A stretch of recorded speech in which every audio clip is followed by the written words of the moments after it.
Feel like you're always saying the same thing in your emails? Does your content feel like a broken record? In today's episode, I want to talk about a common challenge business owners face, keeping up stamina and talking about your offers when it feels like you've said it time and time again. Being an online business owner is full of ups and downs. Some days you can't imagine going back to your 9 to 5, and other days you want to burn your whole business to the ground. We get it. Welcome to Chaos to Conversions, a podcast of practical, no BS strategies to grow your online business. Each week, we're chatting about launching, copywriting, mindset, and more, so you can make sense of the chaos and do more of what works. Join the conversation and let's grow together. Welcome back to Chaos to Conversions. Like I mentioned, we're going to be talking about your emails sounding really repetitive. I've heard this from several different clients over the past couple of years where they come to me really just feeling stuck with a lot of their email content particularly, but just their content in general. They're like, I feel like a broken record. I feel like I talk about the same thing all the time. I feel like it's getting really boring and it's annoying for my audience. And I just don't know how to continue to talk about my offer, especially if you have a signature offer or program that you focus on a lot or you talk about a lot, or you have a bestseller that comes up a lot. That's something a lot of my TPT clients will ask me about. They're like, how do I keep talking about this without being annoying, without like I said, sounding like a broken record, without it just getting really repetitive for me and for my audience. So I want to talk about a couple different things in this episode, including the importance of repetition. Like, I know it's annoying and you feel like a broken record, but there is so much just like human psychology and marketing, research that supports repetition, but also how you can talk about your offers with repetition without it getting really monotonous, and how you can keep up that stamina. Because I know it can be really hard. I personally struggle a lot with stamina, with talking about the same thing all the time. So I have some tips that have worked really well for me, and some things other people have shared as well. But again, I know it's a struggle, so I'm not going to sit here and pretend that it's always easy to keep talking about the same thing all the time. Okay, let's start with the importance of repetition. So you might have heard before that people need so many touch points in their business. But what exactly first is a touch point, and how many touch points do people need? So a touch point is any sort of interaction. So this can be an email that they read, a website visit, like that they made to your website, a social media post of yours that they came across, a podcast episode of yours that they listened to. Basically, any time that they're interacting with you, your brand, your business, that is a touch point. It'd also be ads, them coming across ads of yours and things like that. So for a long time, there was this magic number. I think it was 7, but then I was reading into this, the data behind it, and they were saying 8. So I don't know exactly what number it is, but I feel like 7 is kind of the number that everyone always says, the magic number 7, we need 7 touch points. Maybe it is 8. But really, that's just not really relevant anymore. I want you to consider that people are so inundated with content these days. Anytime we open up any sort of app, whether it's Instagram, Threads, LinkedIn, TikTok, our email inboxes, wherever we show up, there's just so much content that we're getting from people. And because of that, I think we've gotten really good at putting on a filter. We're really good at scrolling past things we just don't want to see, especially if we're getting on social media for a good time, or just I just want to watch some reels right now. I don't want to be talking about business. So yeah, I think we have a natural filter that can make getting touch points a lot harder, but also because we're just receiving so much information and so much content, people tend to need more touch points. And I will say, even now, right now in 2025, with the kind of economy that we're in and the type of buyer behavior that's really changed this year, with people being a lot more conscientious about how they spend their money, higher touch points is what I've been seeing in my own business and what I've seen in a lot of my clients' businesses, that just more touch points are needed. More interactions are needed before purchases are made, because people are just being more careful and more considerate about where they're spending and where they're showing up.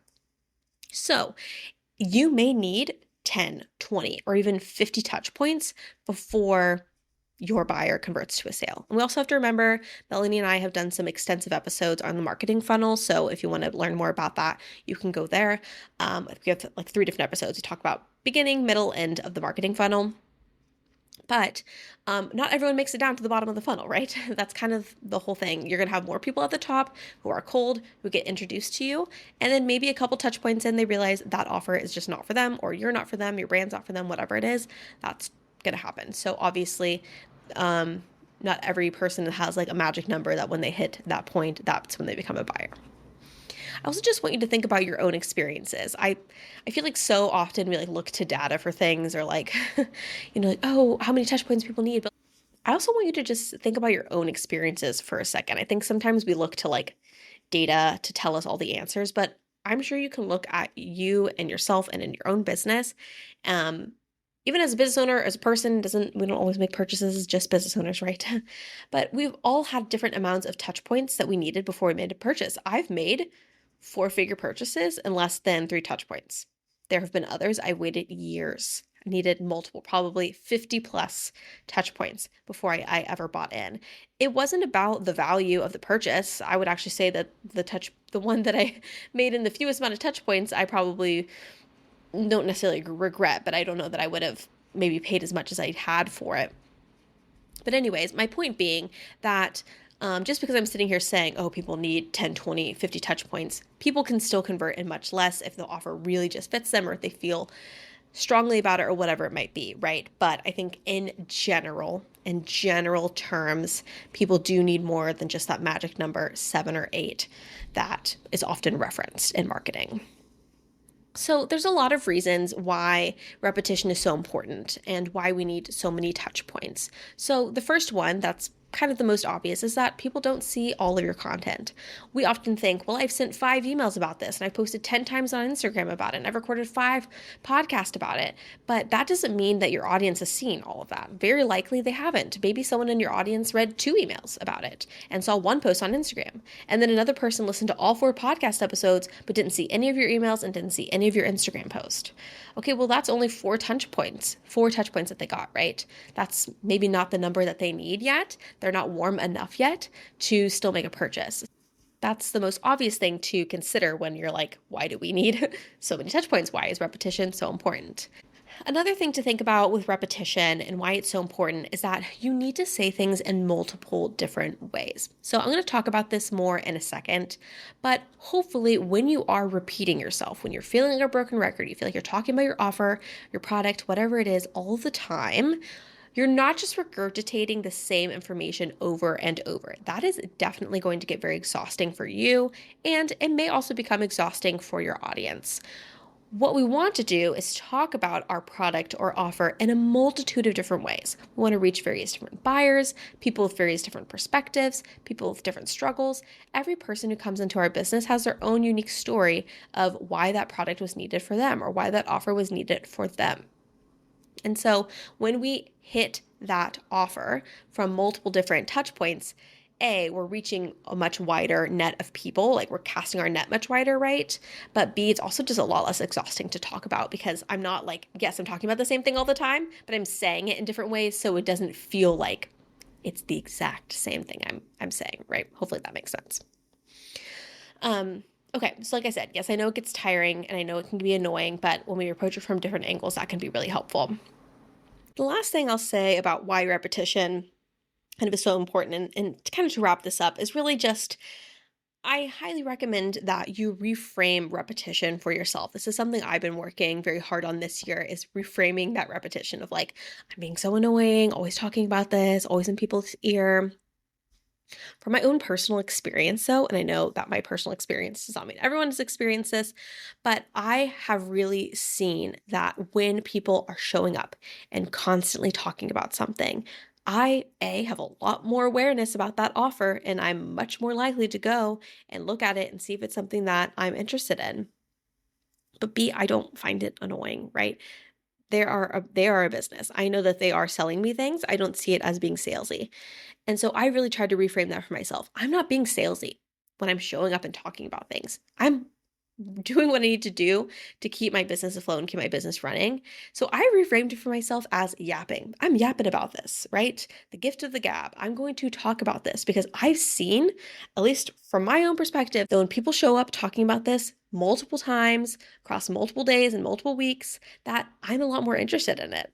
Doesn't mean I always buy. Most of the time I don't, but I definitely go and explore and I'm a lot more aware of their brand and what they offer in their brand, which is very important. That's what we need to move people down the funnel, right? And also, again, like I said, reframing that this is not annoying, it's business. This is what we just have to do to run our business. So if that's something that you're struggling with, of like you struggle with feeling salesy, you struggle with feeling like, I feel like I'm always trying to get people to buy things. Yep, that's your job as a business owner. You are yapping about your offers and the things that you are good at and the things that you've put so much time and effort into creating. Let's just ditch the word salesy. You're yapping about your business. Okay, so I want to talking about your offers with repetition, right? So we know repetition is important. So then how can we do this in a way that doesn't feel like, oh my gosh, I'm just being a broken record, I'm being annoying. So, like I mentioned, you want to approach your offer from different angles. Is there going to be some overlap? Yes, that's just how it is. You're going to still say some of the same stuff over and over again, right? But when we try out different messaging and perspectives, there's like a little bit of time that we sometimes get, a little bit of breathing room between like the literal, like I'm saying the same thing over and over. And let me give you an example, okay? So let's say that I have a bundle of classroom management resources. Like it has, I don't know, coupons, little classroom coupons and gifts and like certificates or whatever else things you might have going on in your classroom to help with classroom management. Repetition would be straight up every time that I talk about this offer, all I do is I pop it and say, isn't classroom management so hard? Here's this bundle and here's what's inside of the bundle. And I say that every single time I show up. I show up with the same messaging. Isn't classroom management so hard? Here's what this bundle does for you. Okay.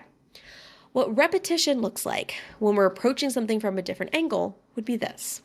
I can approach it from storytelling. I can tell about a time when my classroom went absolutely haywire. I have many stories about that from my time in the classroom, right? I can pull out different stories. I can use the same one over and over again. It's up to you. But I'm going to go into storytelling and the struggle that I faced, and then how I discovered some classroom management tools that really helped. Oh, and hey, here's this resource that I have. You can get all of my classroom management tools in one bundle. I can talk about results. I can share testimonials and reviews of teachers who have bought this bundle and how they say it's changed their classroom and they've seen improvement in their behavior. Again, I can use the same testimonials all the time. I can pull out different ones. So I'm talking about my offer again and again. I'm still talking about the results, but it feels a little bit different, and how I'm approaching it and how I'm saying, I'm not exhausting myself as much because I'm using different language and different messaging.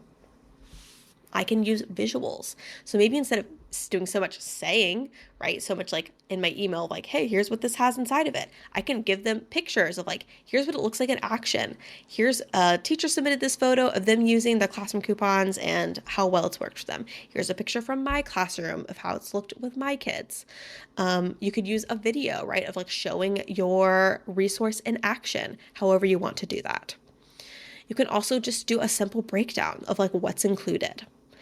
Or you could do some behind the scenes content. So maybe you show on a weekend, you're working on the classroom management bundle and updating it, can show you doing that work or revamping the product. Or maybe you have some photos of like you, the first year that you used it in your classroom and how you were tweaking some of the systems in there. You can show that like a behind the scenes story. All of those are me hitting it from a different perspective, and I'm relating to a different type of buyer. A buyer who's going to be really interested in storytelling and that transformation might be someone who's very different from someone who needs the visuals, someone who's like, I want to see it in action to know if it's going to fit into my classroom. So again, I'm talking about that same bundle, just in a multitude of different ways. That is the ideal repetition. I want to give you another example, but this one with a service provider in case you're in that space or you just need another example. So let's say that I'm an online business manager and I'm trying to get some new like retainer clients coming in so I can be an OBM for them.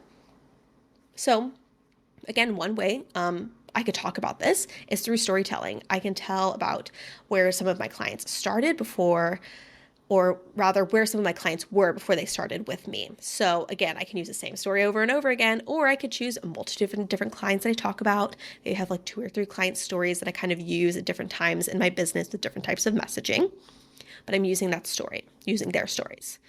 I can use testimonials so I can share, what have people been saying about working with me. I can talk about the ROI. So what is the return on their investment? If they're investing in an OBM, what's the result of that? Like what are they seeing in their business that has been a positive change? And also why should they act now? Why should they hire an OBM now versus hiring someone down the line? And so I can use the ROI to support that. Can also talk about the transformation. Maybe I can share some new systems I'm implementing in someone's business. How people share like what I'm doing today. That would be like a really easy way to do that. Like, hey, today I'm working on, Melanie. Melanie is an OBM, so she probably wouldn't want me to be her OBM. But I can say, I'm helping Melanie with XYZ today. She's been really struggling with like client onboarding. She's brought in so many new clients. And so we're getting a better system in place so she can take that off her plate. That's a really simple, easy way that I'm mentioning how I'm supporting my client. I don't have to talk too in depth about it. I'm coming at a different perspective about this offer. Okay. And then another example would be like another behind the scenes. So maybe I share like a picture of me in a client meeting, or I share like an agenda from a client meeting I had, or I do like a reel where I do like a day in a life of me working with one of my clients. So again, I'm repeating this to you several times. Repetition is not just regurgitating the same words and the same messaging. It's tackling your offers. It's coming at your offers, selling them from different points of messaging, from different perspectives, so that you can reach different types of buyers. Okay, I want to wrap up this episode by talking about keeping up the stamina. So I know even though we are trying to address our product and our offer from various different perspectives and all those kinds of things, I know it can still be hard to keep up the yapping. Like I mentioned earlier in the episode, this is something I definitely struggled with in my business. Especially during launches when I feel like I really need to be on and like talking about something all the time, it's really hard for me. But as I've mentioned, I've noticed that when people just regularly talk about their offers all of the time, I'm more intrigued in them. So I've been trying to do a lot more yapping in my business this year and just like constantly be talking about what I'm doing behind the scenes, how I'm supporting clients, how people can work with me, and just not being afraid of showing up and talking about my offers and ditching that idea of like being annoying, right? But I know that that can be really exhausting sometimes. So the first thing that I recommend is building in breaks. And that's like intentionally deciding what days you're going to be yapping and what days you're just going to like step back. So this is something new that I've been implementing, but I've been mapping out like what days of the week I'm going to talk about certain things, especially on Instagram. So I'm like, okay, Monday, I'm going to hop on, I'm going to talk about this thing. And that might be me yapping about an offer in my business. Maybe I share like a testimonial about a client I recently worked with. And then Tuesday, I might be like, okay, maybe I need a little break. Tuesday, I'm just going to share like something fun that's just going on in my life. And then Wednesday and Thursday, I'm going to come back and yap about that offer again. But again, talking from a different perspective. Maybe I tell a story, or maybe I talk about the ROI of that offer. And then Friday, I go back to a little mini break. Maybe I just share like a poll in my Instagram stories. I'm using Instagram stories here as an example because that's where I often feel the pressure to show up, but that's the same kind of format you could use for threads. Or your email, you probably are showing up every day in your inbox, right? So it's a little bit easier to feel like, oh, I'm not repeating the same thing all the time because you're not coming at it every single day. But again, I still know with my email clients, that is a frustration they feel. It's like, I'm talking about this offer all the time to my email list, and I get so tired of saying the same thing. So just implementing in those breaks. You can do that with your email too. Not every single email has to be selling something. Maybe you decide one email for the month or one email for that week is going to just be a little bit of a lighter email that's just fun and engaging for your audience. Another thing you can do is batch out your content. So if you are someone who just doesn't like showing up all of the time online, whether that be, again, in the inbox or on social media, go ahead and batch out some stuff. I personally prefer that. I don't like to have to show up live and in person and try to think of really great ideas at the top of my head. That is not typically my best content. So I sit down on Fridays, or at least I did when I wasn't doing like maternity leave prep. Now things are a bit different. But when I wasn't in prep mode, I would sit down on Fridays and I would do all of my content prep for the week in advance. So I'd look at what podcast episode is going out, what email am I doing, and what social media content am I going to do, and how am I going to show up on stories. I would put all of that together, schedule it. So at least most of my content was going out automatically. I didn't have to think about it. And then I didn't have to feel like I was being annoying, right? Because it's already just auto-publishing itself. I don't have to feel like, God, I'm saying the same freaking thing every day this week. I'm so tired of this. It's just going out on its own. Right? I've set it all on a Friday, and then now it's just running in the background. Another thing to kind of help you keep up your stamina is to revisit your feel-good folder. So I think one thing that can be really hard about the stamina of yapping is that not every day are you going to have someone buying from you, especially if you're someone like in the service provider world where you maybe have like a higher ticket offer, or just like services that cost a bit more, that do take more touch points. and more relationship building, right? To get people to invest. And so, yeah, it can feel like, oh my gosh, not only am I saying the same thing all the time, and I'm not like having conversations with people. I feel like I'm just like speaking into the void. So have a place where you save positive feedback that you've gotten from clients, from customers that you can go to when you feel like I'm so tired of talking about this and I feel like no one cares, that you can revisit and feel like, you do make an impact and you are having success in your business, even if sometimes it feels a bit slow or a bit crickety. Not a word, but I'm going to make it one. Okay, so just a quick recap on this episode. I really wanted to talk about this because I've heard a lot of my clients, specifically with emails, say, I just feel like I'm talking about the same thing all the time. So I want to remind you that repetition is really important. I know it can feel exhausting, but it has an important role in our business. And so in order to make repetition more digestible for ourselves and maybe to feel like we're being less annoying to others, but really to also reach various different types of people, we just want to vary how we are talking about our offers. We want to make sure we're touching on it from different perspectives, from different messaging points, and that we're reaching, again, the different types of buyers. So someone might want a more personal story, whereas another person might want the hard data. And so that can be an easy way to not feel like we're a broken record. Okay, if you are wanting some support with crafting your email strategy, you're like, yeah, I'm feeling like I'm talking about the same thing all the time. I just don't really know how to vary my messaging. I don't really know how to come at it from different perspectives. I can support you with an email strategy session. What we'll do is sit down for 60 minutes and we'll plan out your next 90 days of email content. So whether you send emails weekly, twice a week, whatever it might look like, we'll map out the next 90 days so you know what to send and when. We'll hit your offers from different angles. We'll yap about your offers to warm up your audience and keep your business goals in focus with our plan. You'll know what emails to send and feel really good about the strategy behind your content. So there's no more guessing what to say or willy-nilly emails. It's emails with a plan. I will have a link to that down in the show notes if you're interested in scheduling an email strategy session. Thanks so much for joining the conversation today. If you want to learn more about how we can work together on email marketing, launch copy, or content planning, head to therelevantcollective.com. I'll meet you back here next Tuesday for more practical strategies to take your business from chaos to conversions.